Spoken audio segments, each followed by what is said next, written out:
So yun no, mga S-friend, mga tol, mga ma'am, mga sir. Bale may bagong vlog tayo. Ito ang vlog natin ngayon.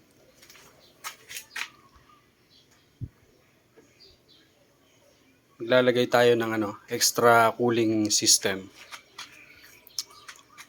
Meron na siyang oil cooler. Yung adventuring natin, oil cooler na siya. Ngayon, maglalagay pa tayo ng extra cooling system dito. Papakita ko sa inyo. So, ayan no mga tol.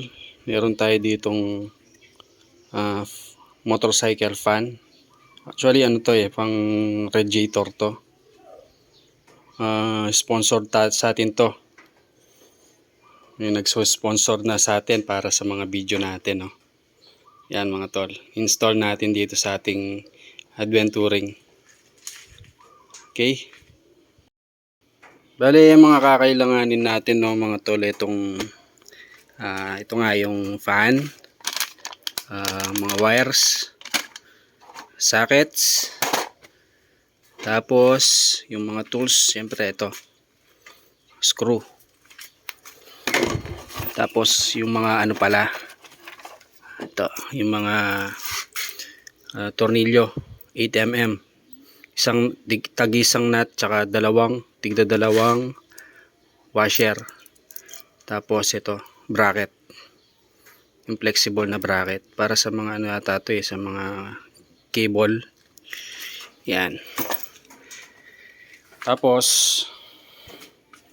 yan, kompleto na, no. Tapos kakailanganin pala natin yung yung engine cover dito. Doon natin siya iba-bracket. Ayan.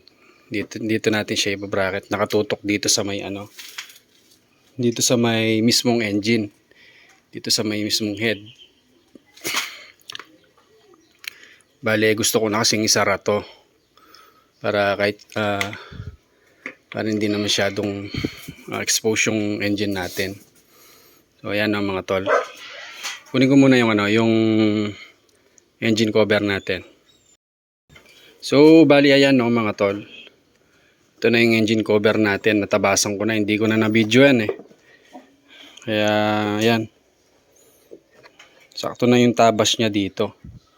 Sa may gitna. Gitnaan nyo na lang mga tol. Ayan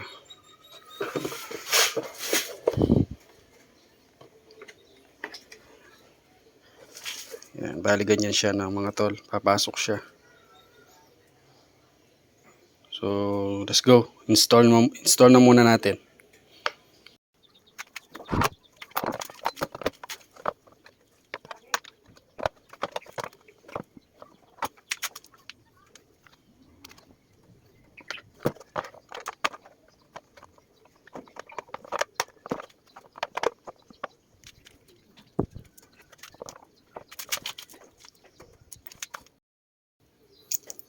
So, bali itong mga tol, itong mga ma'am, mga sir.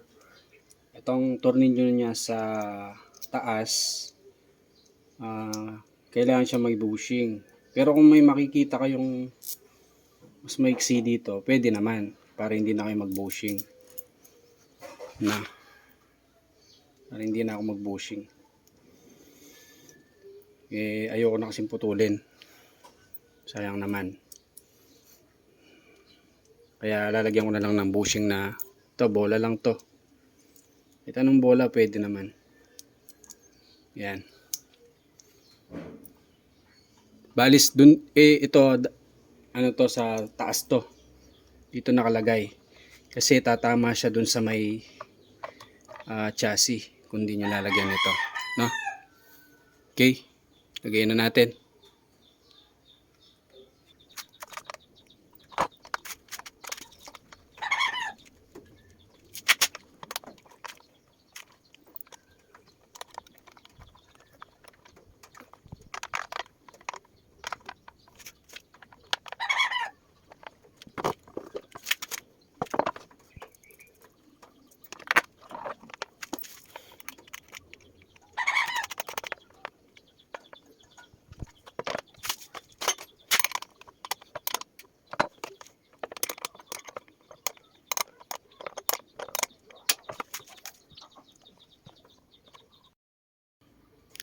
So bali ayan no mga tol, na ilagay ko na maigpit na to.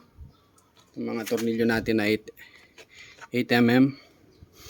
Bali meron siyang dalawang wire. Ayan. To water resistant naman to. Tapos meron siyang dalawang wire dun sa may socket niya. Ngayon, para hindi na kayo mag-test light, dito ko na sasabihin ko na lang dito. Bali yung meron siyang dalawang kulay. Blue tsaka black. Ayan, kita nyo. Blue tsaka black.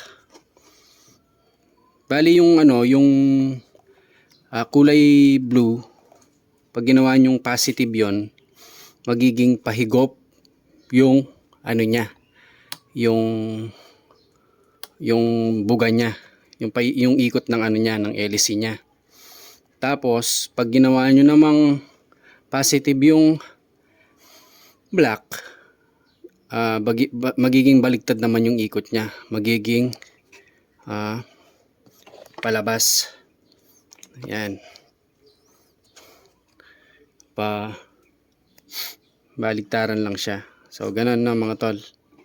Bali yung black, yun yung dapat natin gawing positive para bubugahin niya yung mismong makina. Okay? So gawa na natin ang harness wiring. Okay mga tol.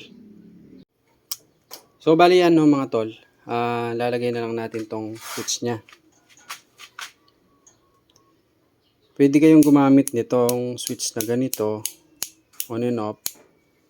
O kaya naman kung nakapang Aerox na yung inyong mga switches, Aerox B1, left and right, pwede yung gamitin tong isang switch dito na para sa para sa idle stop. Yan. Ito siguro gagamitin ko na lang sa akin para hindi na ako magtabas dito. Ito na lang ang gagamitin ko. Ayan. O kaya naman pwede rin yung gamitin yung wire sa may echo para pag tumatakbo na kayo ng mga 40 hanggang 60, echo pa yun medyo mabagal lang kayo nun. Doon lang iikot yung fan. Pag mabilis na, mamamatay siya. Basta pag nakasindi yung echo ng motor nyo. Yan. Pero ako ito na lang gagamitin ko. Itong on and off ng idle speed. Stop and start. Yan. Let's go. So bali tatanggalin natin tong ating tuka. Tanggalin muna natin to. Side mirror, handguard, tapos tuka. Okay.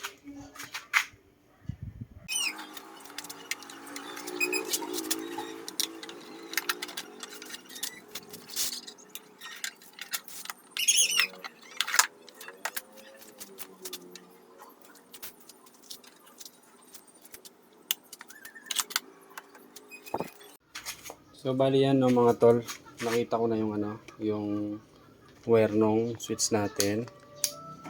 Bali ito yung wire nya. Bali ito yung socket nya na stock kasama dito. Dalawang wire siya, black tsaka yellow. Bali itong mga switch ko na to no mga tol, original na pang Aerox B1 to, napalitan. Hindi na to yung stock ng standard version ng MIUI 125 M3. Ayan, original to na switch ng Aerox B1. Kaya dito ko na kinuha yung switch para sa fan natin. Ayan, gagawin ko na lang, hahabaan ko to. Okay, let's go. So bali yan mga tol, na balatan ko na yung dalawang wire. Gagawin na lang natin, nahabaan natin to. Kailangan pala natin itong tanggalin yung ilaw, yung headlight cover, tsaka yung mga side, para makita natin kung gaano kahaba yung dudugtungan nating wire. Ayan. So bali ayun no mga tol. kakailanganin nyo nitong nitong wire red tsaka black para hindi kayo malito. Para hindi ako malito kung saan yung positive tsaka yung negative. Kailangan nyo din nitong socket para dun sa ating blower fan. Yan, ito dito. Para pag tatanggalin nyo tong engine cover, di nyo na kailangan magputol ng wire. Dito na lang sa may socket. Okay? Lagay ko muna ito mga tol.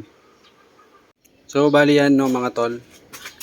Bago ko lalagay itong mismong socket housing nya, tetestingin ko muna. Ayan. Testingin muna natin.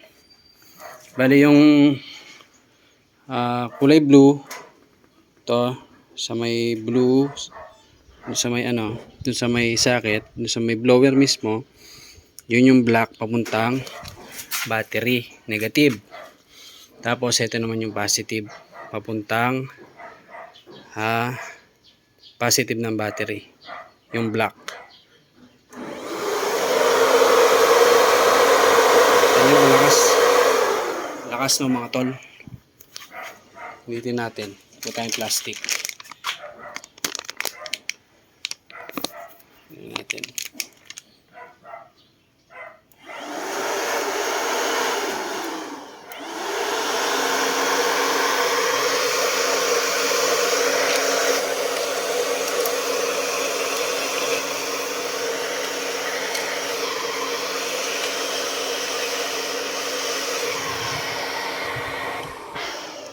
So, bali wiring na natin. Latag na natin yung wiring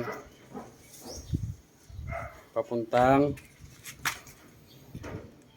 accessory wire. Iglalagay natin to sa accessory wire. Para pag sinusi mo lang, dun mo lang siya ma-on. Okay? Let's go. So, bali yan no mga tol. Tapos ko na siyang i-wiring. Ayan. Bali nakalagay na yung mga socket niya. Yung black nakatutok ito sa may kulay blue nung blower. Yun yung magiging negative. Yan.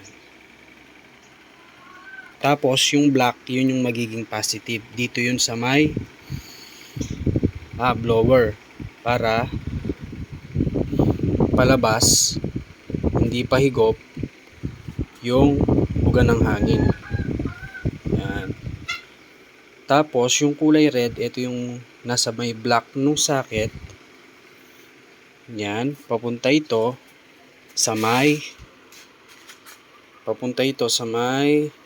switch doon sa may on. Tapos yung isang wire nung switch na kulay black, papunta naman ito sa may accessory wire. Ayan, sana nakuha nyo. Tapos yung black, ito yung magiging body ground. Ayan, ko muna linagay. So magtatanggal pala kayo ng ito yung may dibdib. Tanggalin nyo para ma-access nyo yung, makita nyo yung accessory wire. Yun yung may kulay brown. Yun yung brown wire sa Yamaha. Ayan. Ito, dito ko na siya linagay. Itong galing sa may accessory wire, pupunta ito, papunta doon sa may switch. Ayan. Pupunta yan sa may switch. Ayan. Tapos, yung isang wire ng switch, papunta yan doon sa may positive ng blower. Right, testingin natin. Off natin. Bale, hindi yan aandar dahil nakapatay yung susian. So, buksan natin.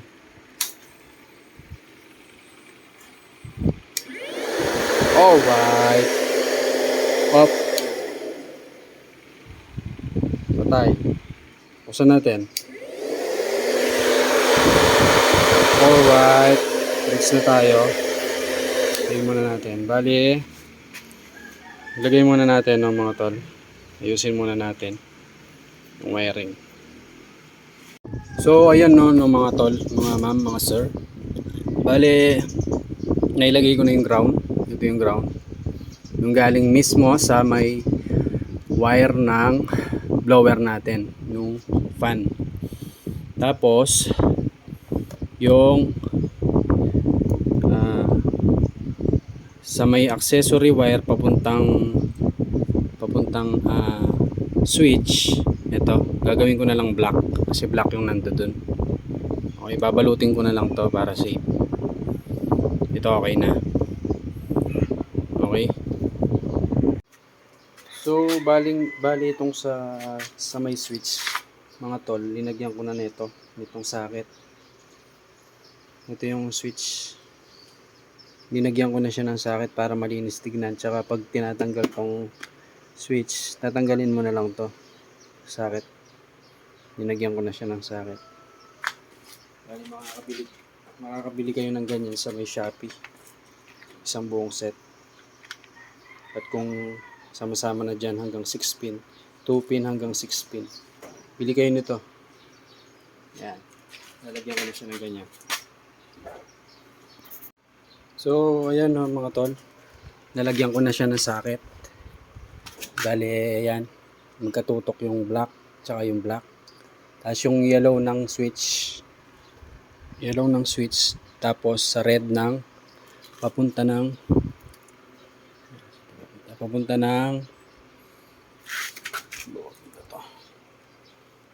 dun sa may mismong blower. Ayan, gawin na natin. Tapos tingin natin kung maandar bago natin isara.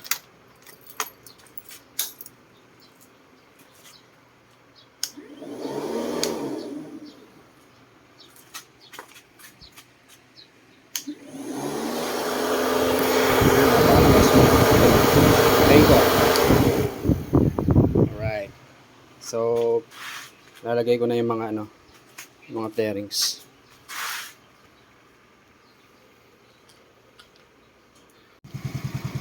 So ayan no mga tol, tapos na ang ating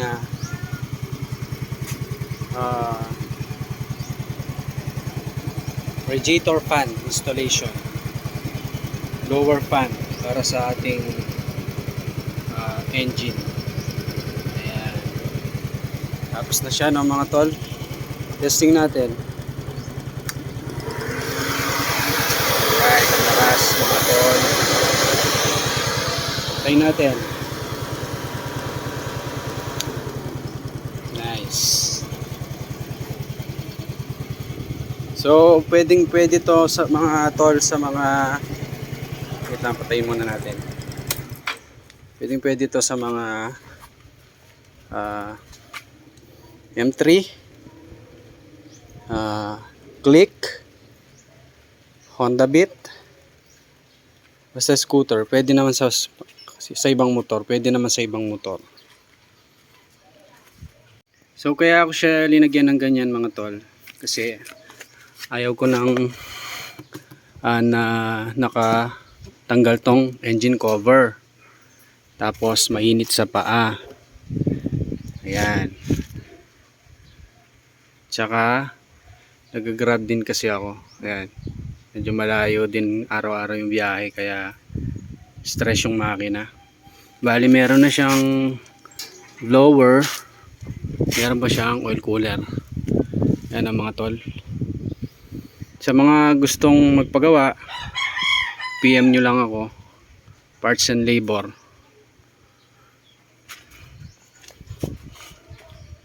Mio M3, Mio Sporty, Click, Honda Beat, SkyDrive, pwede mga tol. Yan. On natin na hindi nakabukas yung makina. Alright, mga tol. Okay. Maraming salamat. Paki-follow na lang po itong Facebook page. Yung full video po nasa YouTube. Alright. Peace out.